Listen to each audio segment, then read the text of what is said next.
शनिवार को रांची स्थित डिबडी में झारखंड राज्य के शीर्ष आदिवासी एवं मूलवासी सामाजिक संगठनों की संयुक्त स्वरूप में जातीय जनगणना तथा स्थानीय एवं नियोजन नीति पर राजनीतिक दलों के प्रतिनिधियों द्वारा परिसंवाद किया गया, जिसमें विभिन्न दलों के नेताओं ने हिस्सा लिया। वहीं डॉक्टर कर्मा राव ने कहा कि स्थानीय नीति में 1932 या इसके बाद हुए भूमि सर्वे रिकॉर्ड को ही मूल आधार मानी जाए।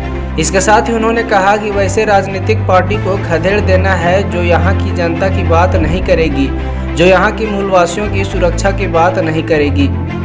हम सबकी राय में ऑनेस्ट के 32 और अंतिम सर्वे रिकॉर्ड जो है वही आधार होना चाहिए, प्राथमिक और बुनियादी तौर पे प्रमुख आधार होना चाहिए। उसके बाद क्षेत्र की भाषा, संस्कृति, रीति रिवाज, ये तमाम चीज़ की जानकारी रखने वाला व्यक्ति होगा, वही मापदंड होगा।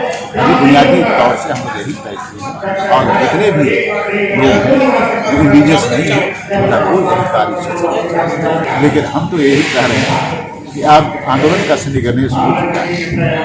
अब यहाँ की आवाम उसका फिक्र नहीं करेगा पॉलिटिकल पार्टी क्या, वातावरण तैयार हो रहा है, लोग कमिट कर रहे हैं। वैसी पार्टी को हम लोग को खदेड़ देना है जो पार्टी यहाँ की माटी की बात नहीं करेगा, यहाँ आवाम के सुरक्षा की बात नहीं करेगा, यहाँ के स्थानीय नीति की बात करेगा। ये मामला तय हो चुका है। अब 1 साल के बाद फिर राजनीतिक परिस्थितियाँ देख लीजिएगा, झारखंड में बदलाव लिहाज चलते।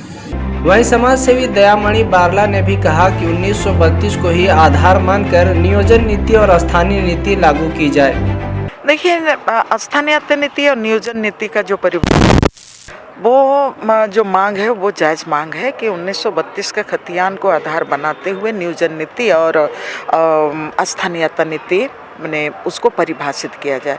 असली कि मैंने जो लास्ट मैंने रिविजनल सर्वे हुआ था उसमें आप देखेंगे कि पूरे इतिहास में आदिवासी और मूलवासी लोग उसमें सारे लोग समाहित हैं, और उसको अगर परिभाषित करते हैं तो ये जो और उसके आधार पर योजनाएं बनती हैं, नीति बनती है। तब यहाँ पर झारखंड में जो मारा मारी है बाहर के लोगों का, हमेशा जब यहाँ की स्थानीयों की बात होती है तो आप लोग को याद दिलाना चाहती हूँ कि हमेशा बाहर के लोग जो हैं सब बोलते हैं कि यहाँ के लोग तो 20% है और बाहर के लोग हैं हम लोग को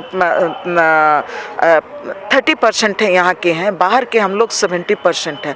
तो हमेशा आरक्षण जब उसको ये करने की बात होती है, आरक्षण तय करने की बात होती है, तो लोग बोलते हैं कि नहीं, यहाँ के 30% लोग मतलब 70% लोगों का हिस्सा वो लोग खा जाता है, ये लोग बोलते हैं। और उसमें जो बाहर के जो आबादी आती है वो आबादी उसमें समाहित होती है। तो ये जो अगर 32 का स्थानीयता नीति के 32 के आधार पर, खतियान के आधार पर स्थानीयता नीति और नियोजन नीति तय होता है, तो यो जो झगड़ा है ना, जो बाहर की आबादी जो सदानों में अपने को इंक्लूड करता है यहाँ के मूलवासियों के साथ, तो वो आबादी अपने से छट जाएगी, वो छट जाएगी। उसके बाद यहाँ जो आदिवासी और मूलवासी एक होके झारखंड में जिसका हम लोग मांग करते हैं कि झारखंड को सही में आज सत्ता और संसाधन में जो हमको अधिकार मिलना चाहिए, उस अधिकार को हम लोग हासिल कर सकते हैं। लेकिन यहाँ पर ये स्थानीयता नीति ही हम लोगों का होच-पोच है।